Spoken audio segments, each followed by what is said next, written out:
Fala pessoal, eu me chamo Humberto, sou investidor de fundos imobiliários e no vídeo de hoje eu trago para vocês o relatório gerencial do fundo imobiliário GARE11, o famoso GARI11.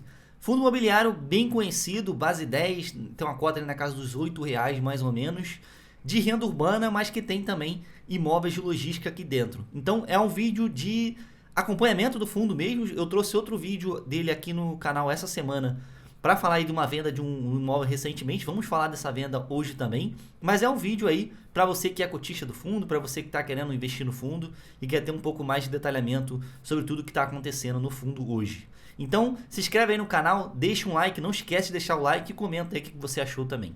E vamos lá, começando aqui pelo mais importante, vamos começar falando dos imóveis do fundo. Então basicamente o que tem hoje no fundo? Imóvel de Pão de Açúcar, atacadão, né? Então, geralmente imóveis de supermercados em geral. Aqui não tem só coisa de galpão, daqueles imóveis quadrados de supermercado, né? Então, deixa eu mostrar aqui novamente. Tá vendo? São lojas de rua, então é uma pegada bem varejo mesmo. Lojas de ruas menores, tá vendo? Com mais de um andar e etc. Algumas bem localizadas, a maioria delas bem localizadas pra caramba. E tem também imóvel estilo box, né? Que eles chamam aí galpão, etc. Tem também aqui do Mix Mateus e etc. Aí tem bastante imóvel, tá? Eu coloquei só aqui alguns deles. Aqui atacadão. Também, aqui já é imóvel mais box. E tem agora os imóveis logísticos. Esses imóveis vieram do início do fundo. Que esse fundo aqui ele tinha uma pegada logística, industrial mais ou menos, que eram basicamente os imóveis do fundo, todos com contratos atípicos desde o início, e alguns desses imóveis ainda estão aqui por motivo assim da gestão ainda não ter conseguido vender, ou porque a gestão acredita que ainda são bons imóveis, etc, etc. Alguns ainda estão aqui. Esse aqui, por exemplo, é da Air Liquid, que tem essa pegada logística também, outro aqui da Air Liquid. Esse aqui é o imóvel mais relevante do fundo hoje, que é o BAT Souza Cruz, é para essa empresa aqui, British. Como é que chama? British American Tobacco. É uma empresa de cigarros, tá, galera? Multinacional, etc. Uma mega empresa muito grande. Tem contrato atípico de 10 anos com o fundo nesse imóvel. E tem esse outro aqui, BRF Visa, que também é logística, que já foi vendido. Foi o que a gente falou no vídeo esses dias aqui no canal, que eu já vou trazer mais comentários para vocês. E esse outro imóvel aqui também logístico. Ou seja, é um fundo que tem imóveis de varejo em geral e imóveis logísticos. Eu coloquei aqui a tabela com todos os imóveis do fundo. Tem imóvel, cara, em um monte de região aqui no Rio de Janeiro. Tem Búzios, tem Rio das Ostras aqui no Rio de Janeiro. Tem um monte de lugar aí espalhado pelo Brasil. É um portfólio bem diversificado. Hoje são 40 ativos no portfólio do fundo. E o BAT Souza Cruz ali que a gente falou, né? Que é o de tem uma operação lá relacionada a cigarro, a tabaco, etc. Representa hoje 19,4% da receita mensal do fundo. Então é um ativo bem representante ainda no portfólio do fundo, mas que eu acredito que eles já estejam aí querendo vender esse imóvel há um tempinho. Então já falamos, 40 imóveis no portfólio do fundo, prazo médio de contrato 14 anos, então só contrato vencendo lá na frente, é um fundo bem tranquilo em questão de contratos. Hoje a carteira do fundo está 66% vindo de renda urbana e 34% vindo de logística. Então, é um fundo que está movendo tudo para renda urbana. Ele, de fato, já é hoje um fundo renda urbana, mas ainda tem essa pegada híbrida por ter renda urbana e logística. Mas é um fundo que está aí movendo cada vez mais para renda urbana. Vai sair um pouco dessa parte aqui de logística com essa venda do imóvel que a gente já vai comentar. Ele tem hoje aí 26% em São Paulo, 20% no Rio Grande do Sul. Todos esses imóveis aqui espalhados, todas essas logozinhas são os inquilinos e onde tem aí a operação do fundo. Então tem, cara, um monte de estado do Brasil, é um fundo bem diversificado, bem tranquilo aqui em questão de localização dos imóveis, mas tem uma parte boa ali em São Paulo. O maior inquilino do fundo hoje é o Carrefour, com 31% da receita. Aí tem 19% naquele único imóvel lá que a gente falou da Souza Cruz. Aí tem Grupo Mateus, Pão de Açúcar, BRF, Air Liquid e esse Almanara aí que é somente 2% dos contratos hoje do fundo. E hoje 100% dos contratos do fundo são contratos atípicos, que são aqueles contratos que, se o inquilino sair antes do vencimento, do final aí do contrato, o inquilino tem que pagar todo o restante do contrato. Então, como os contratos hoje estão tudo 14, 15 anos mais ou menos de vencimento, por exemplo, se um inquilino desse sair, ele tem que pagar 14 anos de aluguel. Então é uma multa muito grande. Geralmente esse tipo de contrato não tem problema aí com devolução de inquilino. Então é um contrato que traz uma segurança boa aí para o investidor do fundo. Aqui é o tanto que o fundo pagou de rendimento nos últimos meses. 8 centavos, tá vendo? 8 centavos, 9 centavos, 9 centavos,02. Então só deixando aqui um comentário. Se você tiver 100 cotas do fundo e ele pagar 8 centavos e 7, mais 8,7 centavos, você receberia R$ 8,70 a cada 100 cotas. Quando o fundo paga 9 centavos e 9,2 centavos, você recebe 9 centavos e 20. Se o fundo paga 9 centavos secos, você recebe 9 centavos. Então, mais vocês entenderem aqui como é que funciona a dinâmica de fração aqui de dividendos.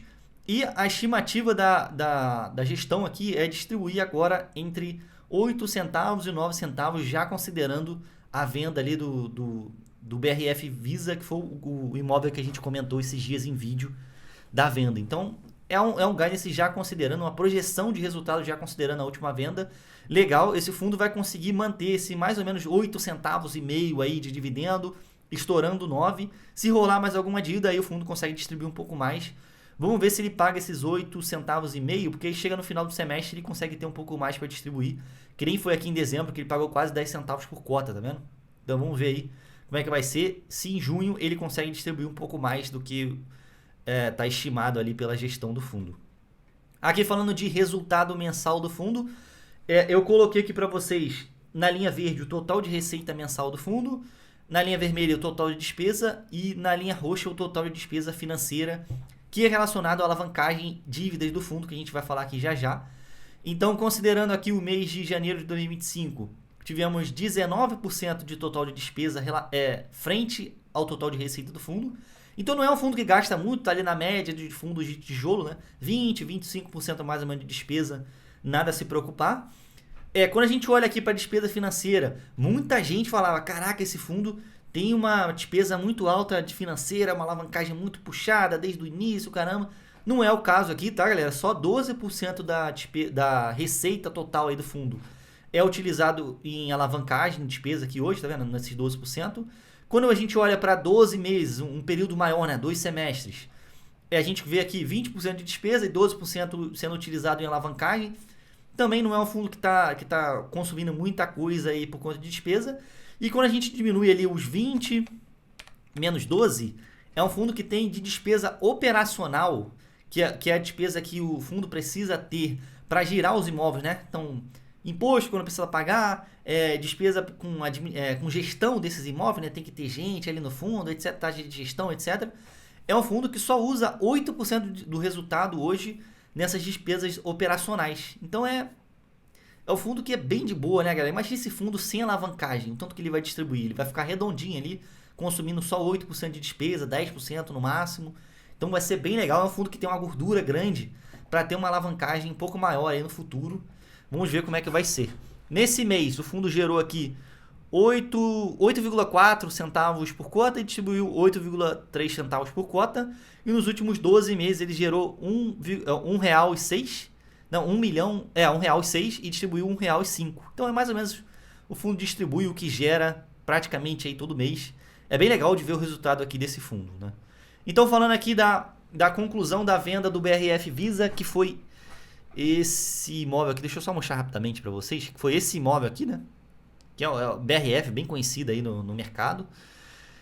Eles venderam, dá uma olhada depois, quem não tem muita informação ainda, dá uma olhada depois aqui no vídeo que eu fiz aqui no canal, que ficou bem detalhado.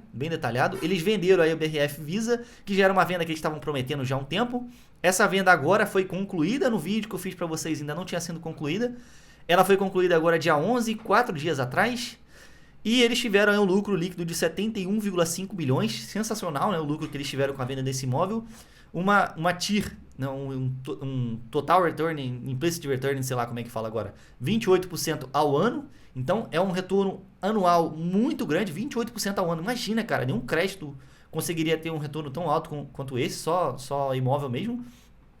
Foi referente a mais ou menos IPCA mais 20,7% ao ano ou 250% do CDI no período. Então, cara, é um absurdo, né? Um retorno incrível. E essa venda aqui fez com que o caixa do fundo subisse para 555 milhões, mais ou menos meio bi de reais em caixa no fundo hoje.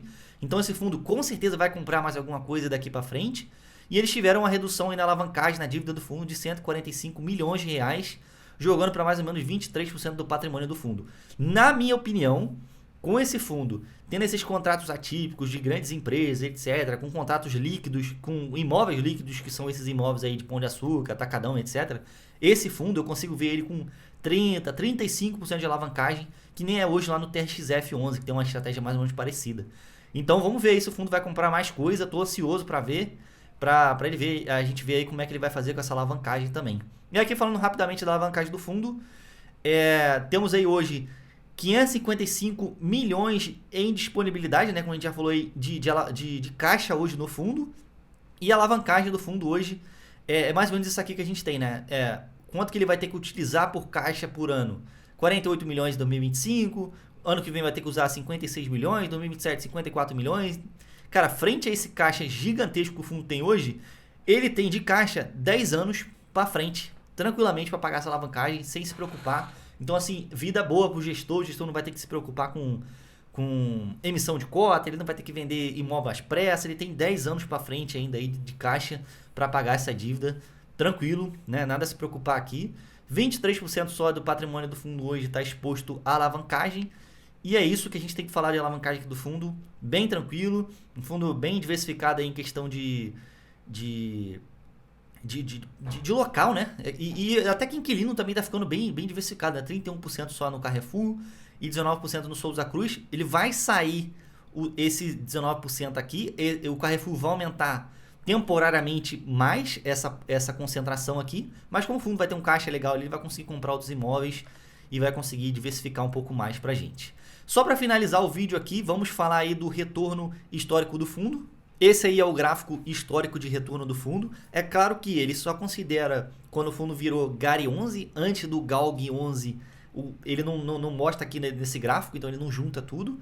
Então a gente só tem aqui o dado de fevereiro de 2024 para cá, mais ou menos um ano de gráfico, então legal, né?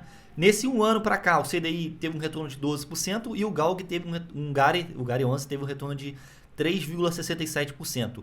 Perdeu um pouco para o CDI, galera, porque como o mercado de fundo imobiliário deu uma azedada, então as cotas caíram bastante, o retorno total do fundo nesse último ano acabou sendo pequeno, mas esse tipo de gráfico não diz muita coisa, tá? Você tem que pegar aí o GALG também, tá? Ver o histórico. Com certeza no histórico esse fundo vai estar dando lavada no CDI, porque o GALG também entregou bastante, essas vendas aí também foram muito boas.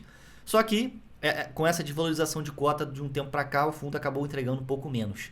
Quando a cota estava valorizada, tá vendo? O fundo ou empatava com o CDI ou ganhava. Então é um fundo que tem um retorno histórico bem interessante. Gente, era isso. Espero que vocês tenham gostado aí do vídeo. Se você gostou, se inscreve aí no canal. Não esquece de deixar um like e comenta o que você achou no vídeo. Vejo vocês na próxima. Tchau, tchau.